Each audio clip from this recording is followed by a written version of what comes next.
Hi everyone, this is Dr. Serge, the nutrition scientist. Today I wanted to talk a little bit about this new study that came out a few months ago. It's called the EAT study. You may have heard of that. So that study claimed that you have to be vegetarian in order for you to be healthy. So they recommend a low protein and high carb diet. So let's go over a few points about this study to see exactly what the doctors say about it.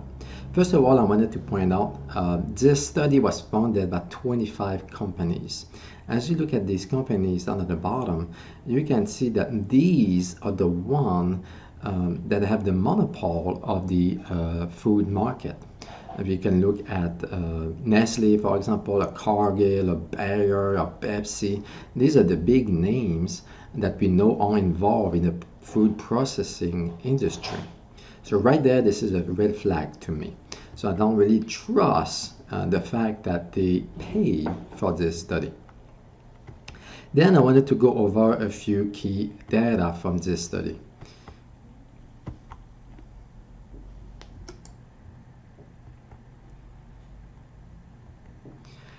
This study was published in the Lancet a few months ago. Again, the Lancet is one of the most prestigious journals when it comes to publishing data and results.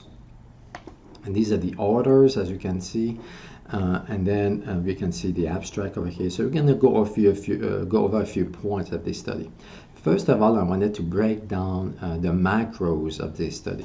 So we can look at the main macros, which is the protein, the fat, and the carbs. So this diet, the EAT diet, recommends a low protein diet, which is about 14%. They do recommend a moderate amount of fat, 35%, and they do recommend about 50% of carbs, which is on the high side. The first point I wanted to cover is the micronutrients. Okay, to look at vitamins and minerals to see what this diet would provide to people who would follow it. If you look, for example, at vitamin B12 content of this diet, okay, which is more or less similar to what the government recommends. If you look at the retinol, which is a form of vitamin A that the body has to transforms, okay, in order for it to be functional. So the EAT diet recommends less than 20%. Okay, if you look at vitamin D, so this vitamin D, this diet provides less than 5% of vitamin D recommendation. Similar findings we see with vitamin K. So this diet provides 72% of vitamin K, and most of it is vitamin K1. As you may know, vitamin K1 is what is not really fully absorbed by the body. The best form is the animal form, which is K2, and this diet provides much less K2 than K1. The sodium content of the diet is 22% of what the government recommends. Okay, similar findings with potassium, 67%. If you look at calcium, this diet provides 55% of calcium. That may explain why a lot more people have bone issues like osteoporosis and osteopenia, for example.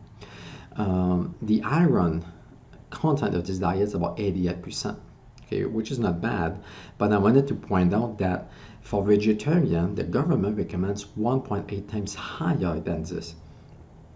So at the end of the day, this diet provides less than 50% of iron for people who don't eat much meat. Okay, and if you look at the omega-3 content of this diet, we all know omega-3 is an anti-inflammatory fat. It helps to prevent heart disease, cancer, diabetes, and different things like that. So this diet provides 284 milligrams of omega-6, and the government recommends 1.6, which is less than 20% of the recommended amount of omega-3. So as we can see, this diet, which recommends reduction of animal consumption, leads to major nutrient deficiencies. Okay. If you look at protein specifically, so it is recommended that we need to eat 0.8 gram per kilogram of body weight of protein. But at the end of the day, it's really the minimum, because a lot of studies, which I'm going to go over later, have shown that if you're growing, you have some issues like hormonal issues or different diseases, you're highly stressed, you want to lose weight, you want to gain muscle, or you're recovering from issues, or you're older than 40 years old, you need at least twice the amount, which is 1.6 gram per kilogram of body weight, which is way less than what is recommended here. So 20-25% of the diet should be protein. And this diet recommends about half of it in protein, which, like we just saw, leads to nutrient deficiencies. If you really break down into different categories, the diet recommends these different food categories. So the major one, they recommend 30% of rice, wheat, and corn. And then they do recommend like potatoes and vegetables, etc. So let's go over a few points about this chart. So we know today that 65% of the population has some type of lactose intolerant. And this diet over here, the blue part, recommends about 6% of your calories should be from dairy products. Okay, and when we know that up to 90% of people have issues, that's a red flag. Okay, we know today milk can cause hormonal issues, GI issues, can lead to acne, allergies, weight gain. It's part of the cancer, for example, etc. Up to 80% of the population have some type of wheat sensitivities. That's the last number I could see from different studies. So more than 80% of people will have an issue eating that much wheat. And half of the 80, which is 40%, have corn sensitivities. Okay, so this is a red flag for us because they recommend people to eat more starches, wheat and corn and rice, but most people are having issues with them, which can cause problems.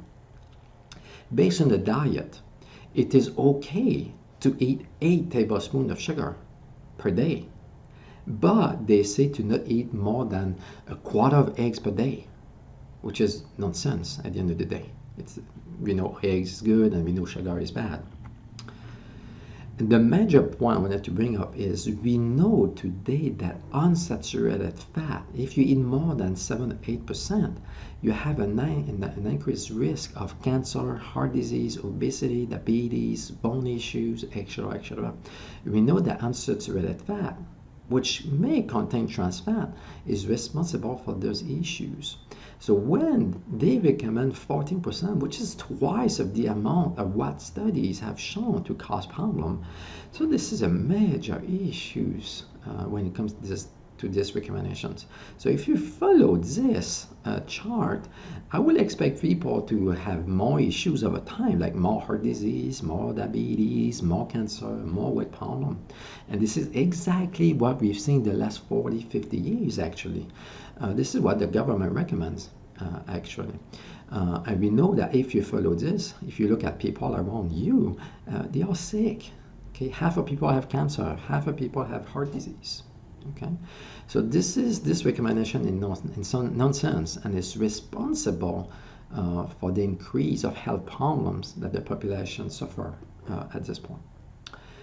Thank you for watching. This is Dr. Serge. God bless you.